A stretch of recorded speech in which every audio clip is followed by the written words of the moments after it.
So the computers are brought over here, image them.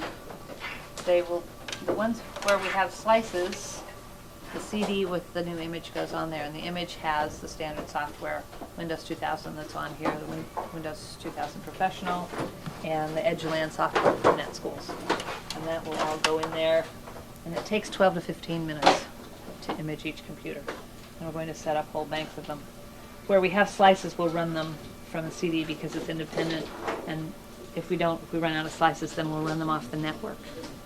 Because each of the computers, you can see the little blue light, that's its network connection that it's on. They're all connected to the RF wireless network that's in the room.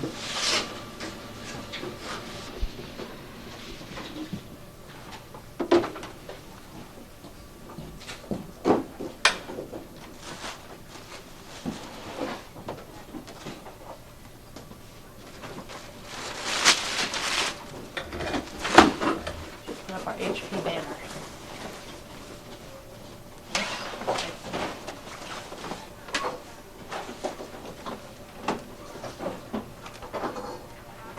I want to thank HP for all these computers.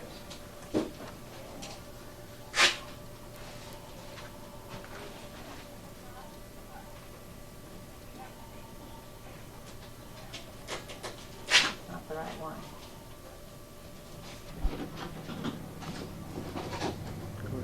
Each computer is brought then to this station after it's been imaged, and we've set up a barcode program into Excel, and so we can barcode read the HP serial number, the Ravenswood asset tag number, which goes on it from this sheet, and then the student ID number, which we've printed out from the student database. So those three IDs go together. And there's also the tag with the student ID on the outside of a case, and that's put on at the same time. Start again. After here, we're brought over to the case station. Each computer gets a case. The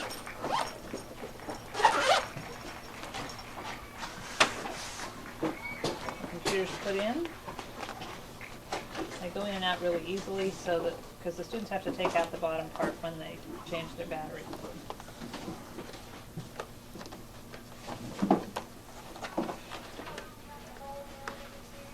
And then in the top of the case, we put the spare battery and 2 parts of the power cord. And the telephone cord, which isn't over here. I'll have to go get those. Anyway.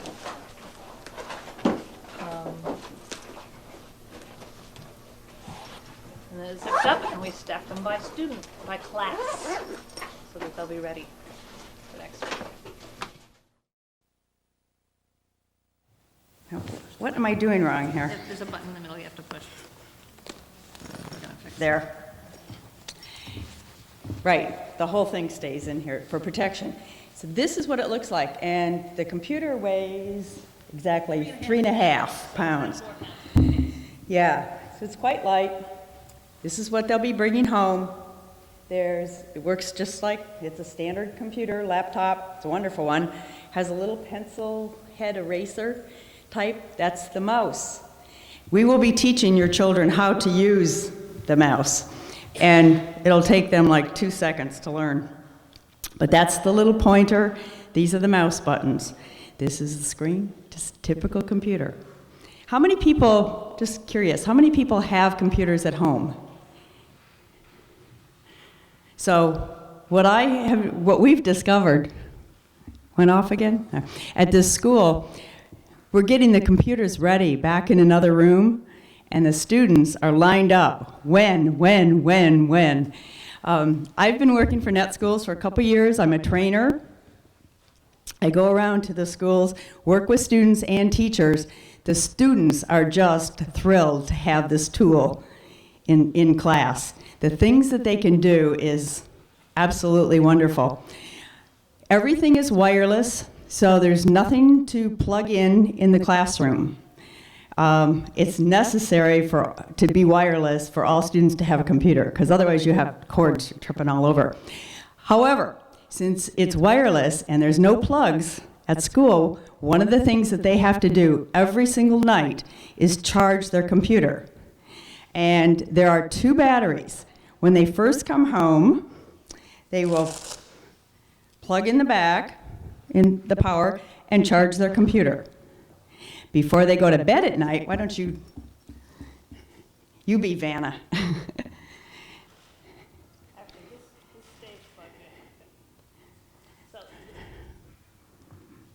Yeah, it's hard to show and talk on the mic. This one. Oh. We're doing this on the video so that those who aren't here will have to sit and watch it, which will be maybe much more boring, maybe not.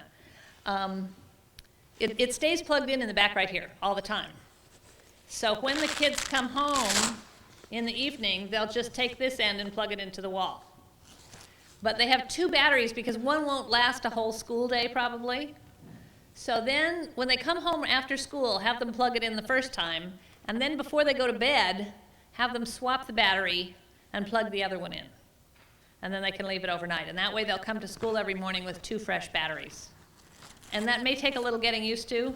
The teachers got their laptops last spring, and I, the first few days, would forget to plug mine in, and I'd come to school and it wouldn't be charged, and that would be a nuisance. But you get it sort of into the habit. It's one of those habit things, like, you know, put a note on their toothbrush that says, before you go to bed, brush your teeth and charge your computer battery. Always. Right. It's just like anything else. Dead batteries, you know, Energizer Bunny stops. Right. And schools do not have enough electrical outlets for all kids to charge in school. No school does, that I know of. I've been to a lot. They're going to get these one day next week. We're not sure what day. It'll depend on which class they're in and all that kind of stuff. And we've got to get the network. We're going to give them to one class on Monday and sort of have that be our test class, and then the others later. But at first they won't use it all day every day. They probably will never use it all day every day. But the computer is like another tool that they have, and we've been telling the kids that they have pens and pencils, and they have paper, and they have books, and they have a computer. And they're all tools that we use for learning. So especially in the beginning when they're not too familiar with this tool, they may use it for just writing a daily journal. The teacher will say, every day when you come in, I want you to write a paragraph for me, or something like that. Or they may use it in math, and the teacher will say, okay, go to this website out on the internet, and you can, and go to this place and do the math problems that are there that will help you practice for the math that we're doing in our class. And then they'll close it, and then they'll do other things for the rest of the day. So it's another tool that the teacher will use wherever it's appropriate in the classroom. It's not, you know, it's just not doing computers all day, every day. That's not what learning's about. It's just another tool that they can use when they need to use it. Let me talk a little bit about a couple more things that they can do with computers. One of the really exciting things that students do with computers is they take part in projects with students from either other countries, other states, other cities, other places. And by projects, I mean it's usually or always an educational project, but science, for instance.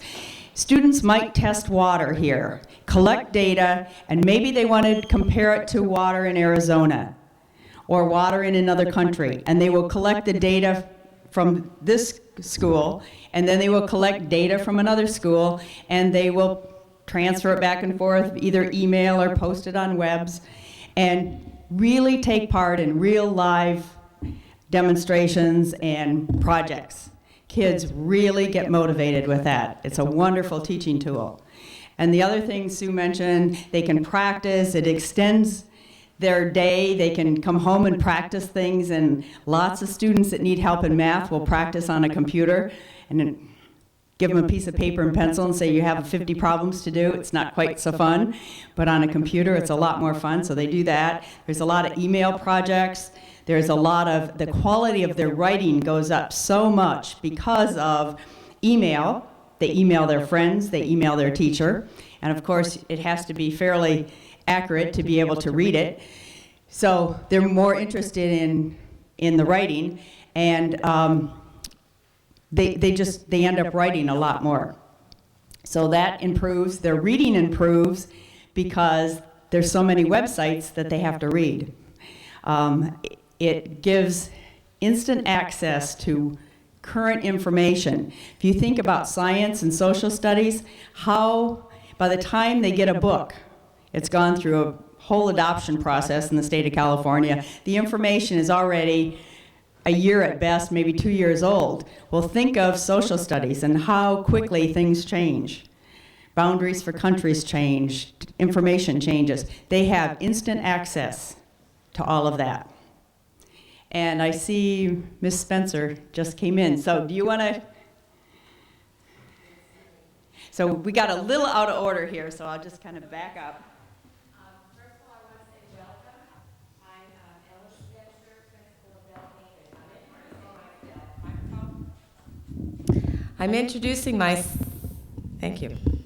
I'm introducing myself because there was one mother who said, "Oh, all this time I've seen you, I had no idea that you were the principal of this school."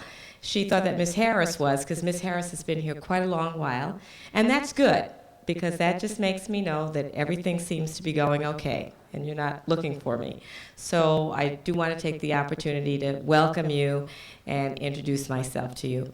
I have to tell you that the reason we're going with this very, very exciting initiative is because of your school site council.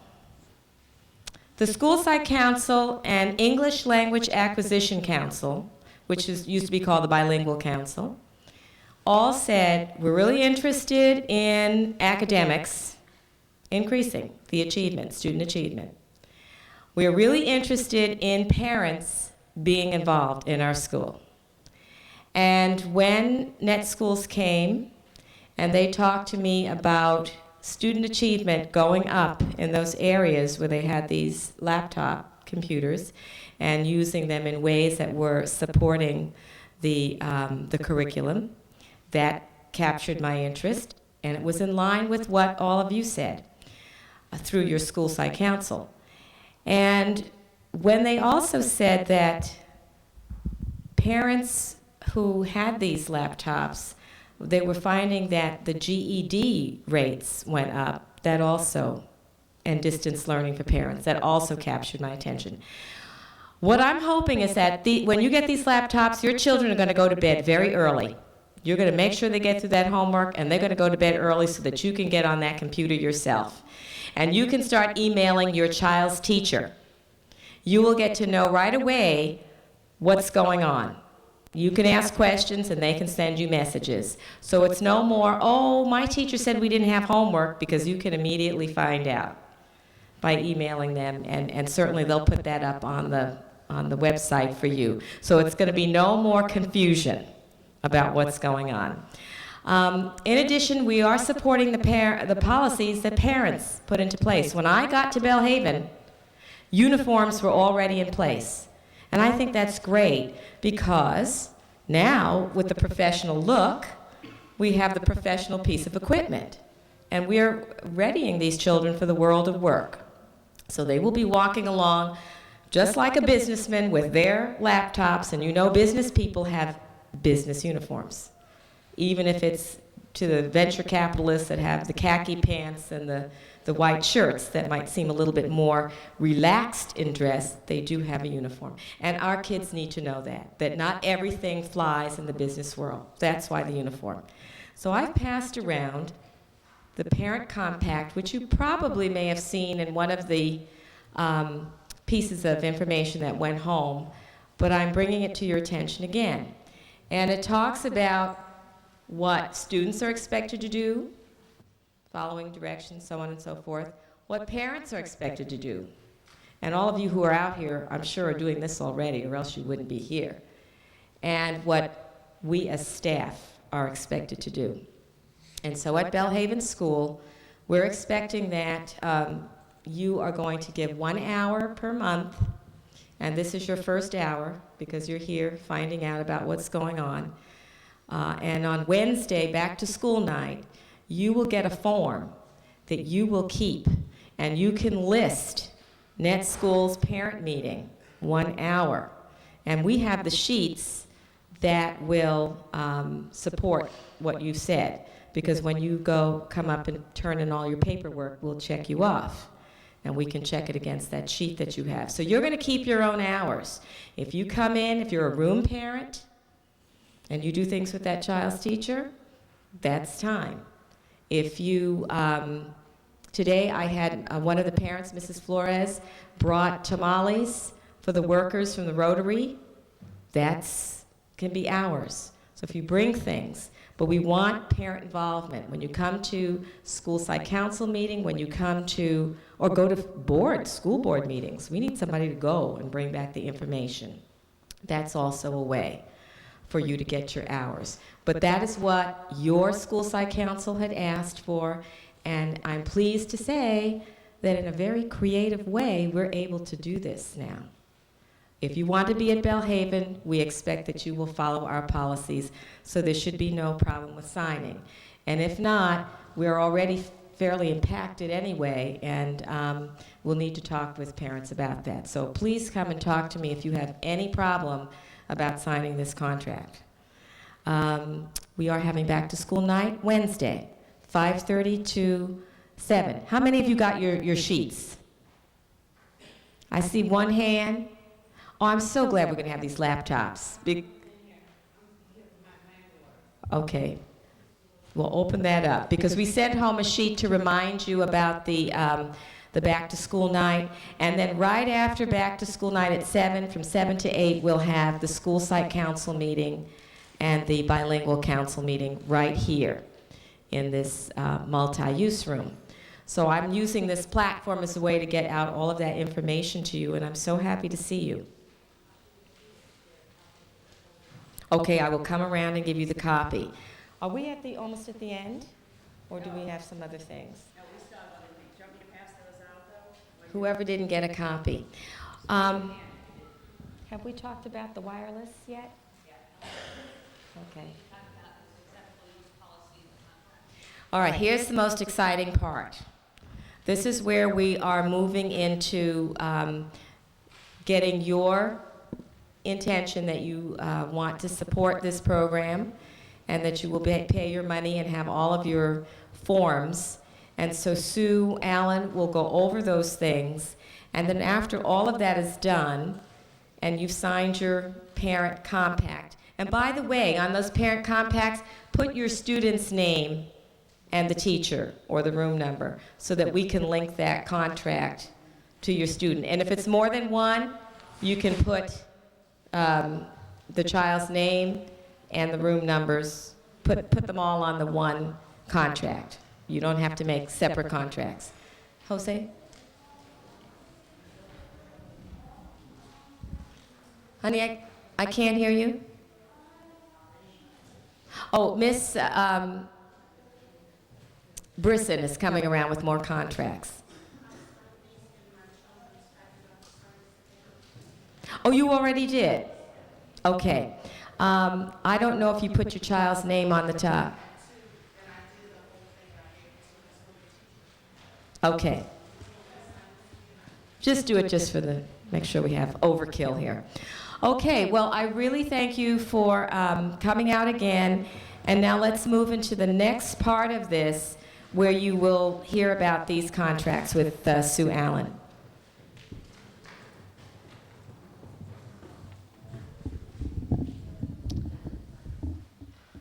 First of all, the blue long sheet that you got is called the Student Internet Safety Policy and Acceptable Use Agreement for Technology, which is a big fancy way of saying that the state and the county and the school district all insist that before we allow students to use the internet, that they know what the rules and regulations are and that their parents have talked to them about it.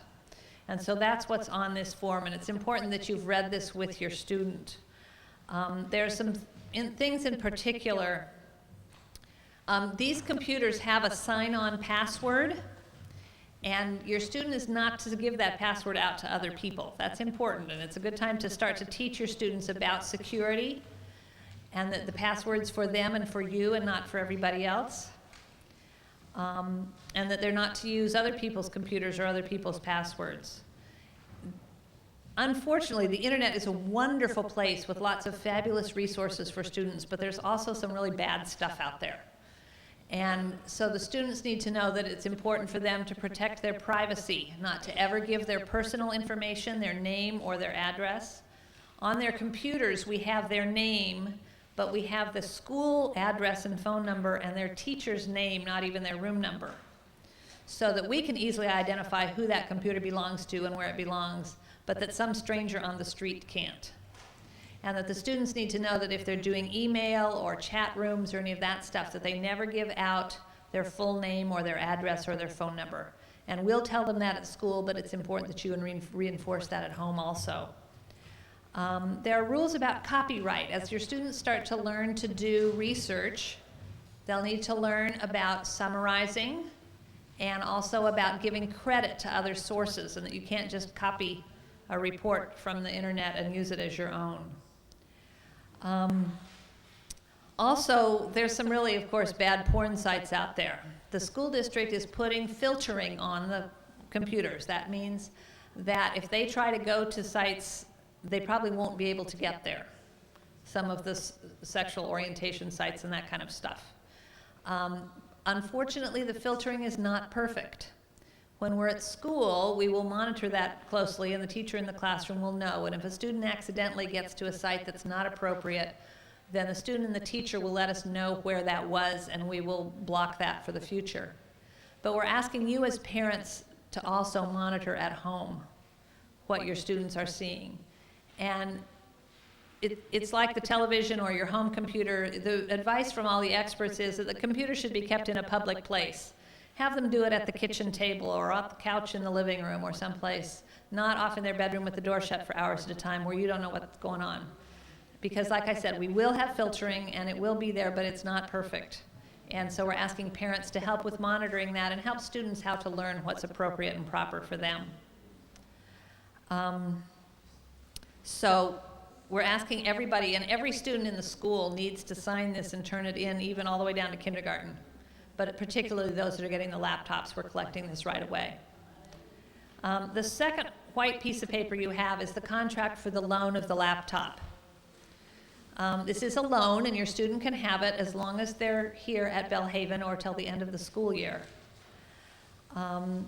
We ask them to take very good care of it, of course, and these are expensive computers. They were donated to the school by Hewlett-Packard Company, and we're very grateful to them for that donation. It's what's made this whole project possible. We're asking each family to pay $25 for the computer use fee. This is $25 per family, not per student. And this will kind of be our repair and replace fund and to help perpetuate the program. Your student can take the computer home, of course, and charge the battery, and they must bring it back to school each day. There have been instances in other schools where the kid wasn't showing up and they said, well, my dad needed it, so I couldn't bring it. Sorry, it's not dad's computer, it's the kid's computer.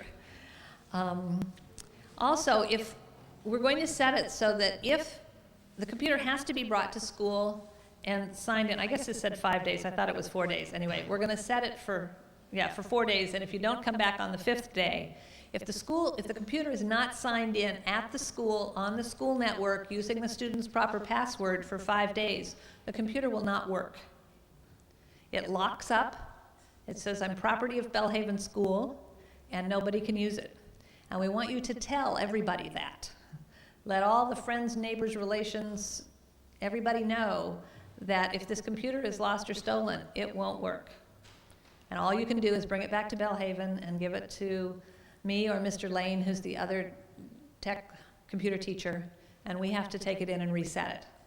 Yeah, let me just say, we've lost very few, in fact, hardly any computers at our schools across the country because it's worthless to anyone other than someone at this school or the school that, happens to have it. There's no way that somebody can take that computer and do something with it because there's no floppy drive and there's no CD, so they just can't do anything, which is a wonderful feature for you. So it should put your mind at ease that it's easier for kids to keep track of. Yeah, so the kids will know, and everybody else in the community will know that these really belong to Belle Haven, and they work fine and they work wonderfully at school. Over Christmas vacation, we will set it to longer than 5 days so that you can use it during the length of the vacation. But the other thing that we ask is that they not be taken outside the United States.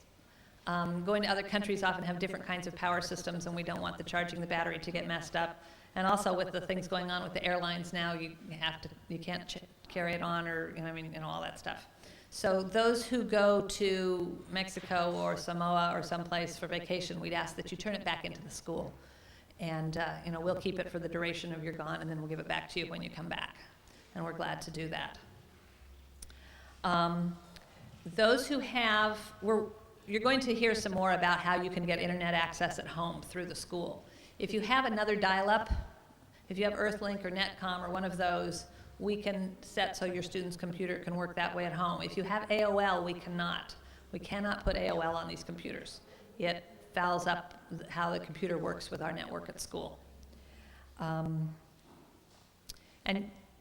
we ask you to be very responsible and help your students learn, and we'll all be talking about responsibility and taking care of things and not losing them. If it does get lost or stolen for some reason, then we would require you to file a police report and aid in the filing of the insurance report. And so we need everybody to be aware of that if it's lost or stolen, you will need to file a police report for that. So that's what's on this contract, and so those are the two things that we're asking each family to sign, and we need one of these for each student. So if you have 3 kids in grades 4 to 8, then you need to sign all 3 of these, and each of the students needs to sign 1. So the survey and the other form that Ms. Spencer handed out are 1 per family, and the $25 is 1 per family. But these 2 forms are 1 per student, because the students have to sign them too, and we have to keep them filed by their classes and all that. So we'd appreciate that. Thank you.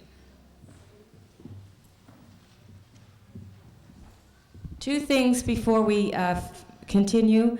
One is we cleaned out the big storage bin we have, and there's old books. So at the conclusion of this, if anybody wants to grab any books, you're most welcome to do so. So I'm running between a Rotary Cleanup and this particular event. The second thing I wanted to do is to tell you just how fortunate we really were.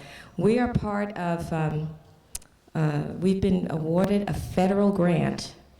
Anna Eshu co-authored this grant with another representative.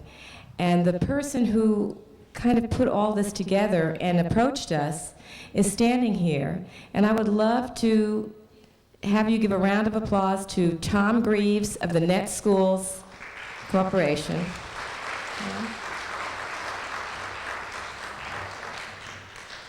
And Tom thought Belle Haven would be a good idea because of another connection we have. I'll let him tell you, and then we'll get to the next part.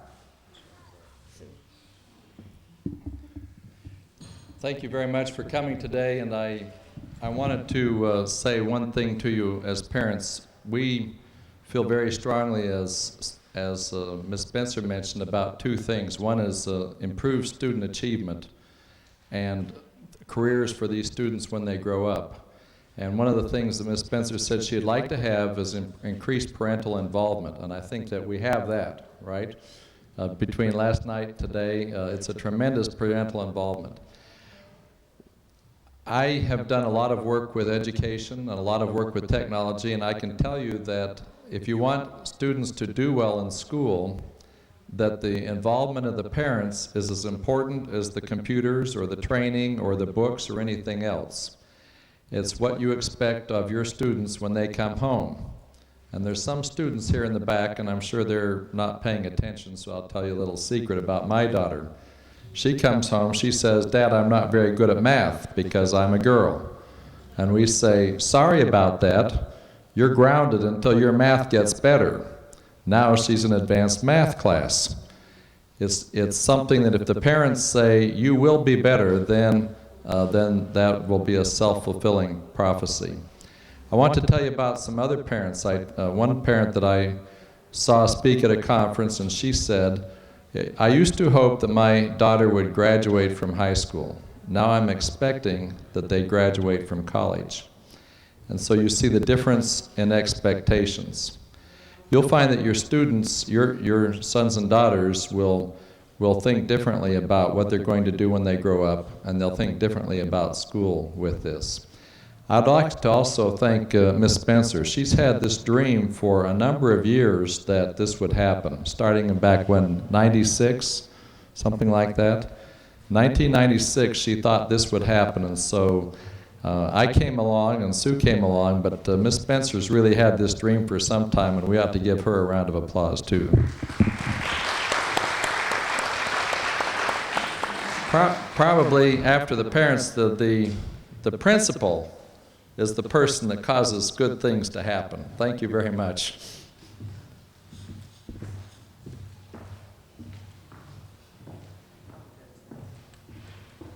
Like I mentioned before, we're a little out of order, so there's a couple things we didn't mention about the whole system. I believe every classroom has a printer. Yeah, every classroom will have a printer, so your daughter or son will be able to print in any room that they're in, 4th through 8th grade.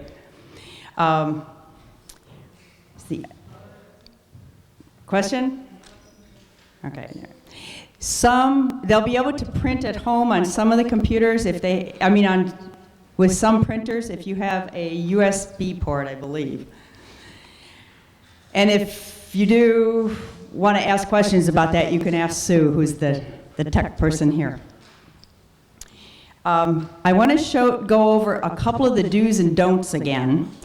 Most of them we've sort of talked about, but let me check this here.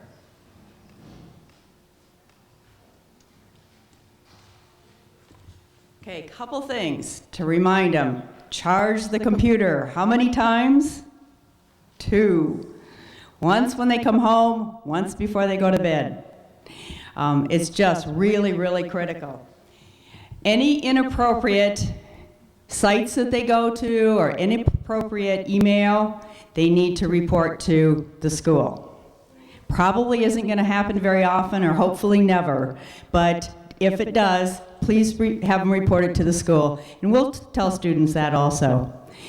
We also will talk about what's appropriate for email and how to be polite when you're writing email, and the students will have all that kind of a lesson in class.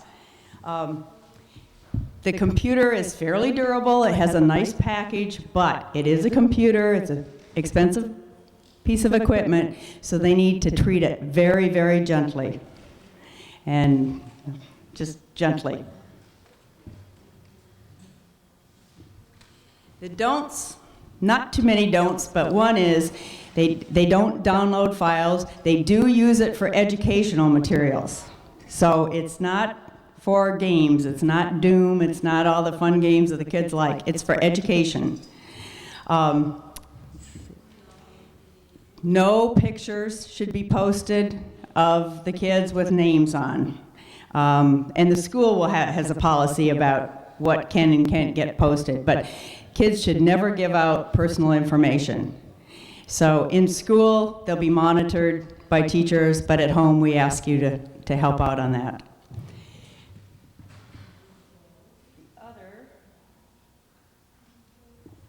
One of the things that the school would like to do when things get going is to be able to use these for after-school classes.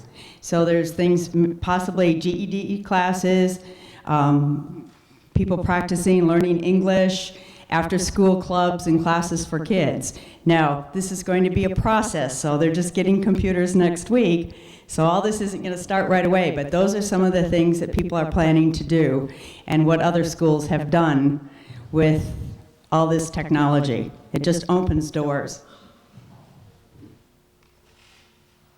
Okay, I think we are ready for the home connection. Do you want to introduce the...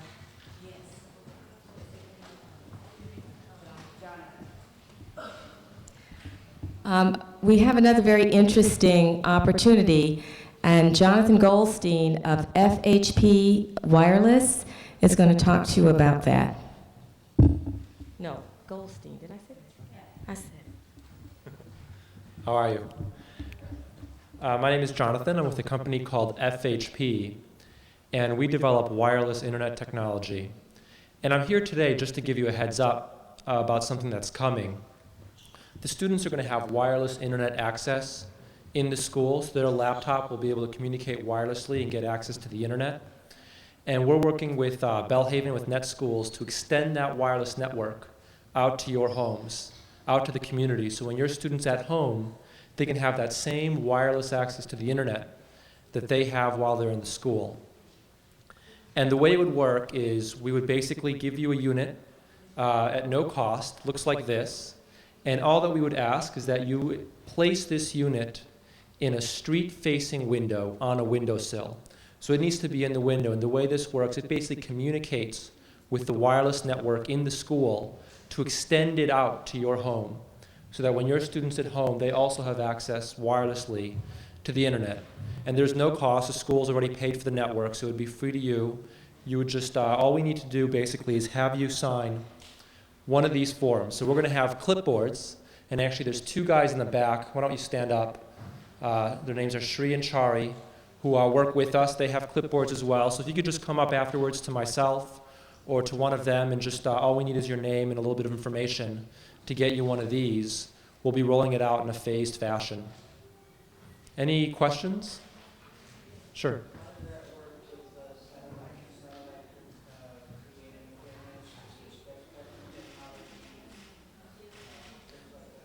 The question is, how does this work with satellite and does it interfere? And it does not actually interfere with the satellite at all. So if you've got satellite TV or satellite broadband, there would be no interference. Great, thank you.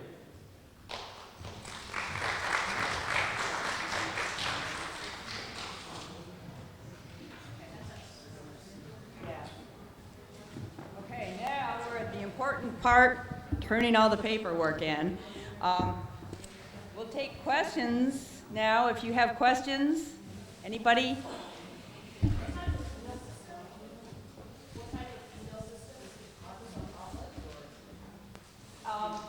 No, we have software. NetSchools has a software website program that students will get email through that.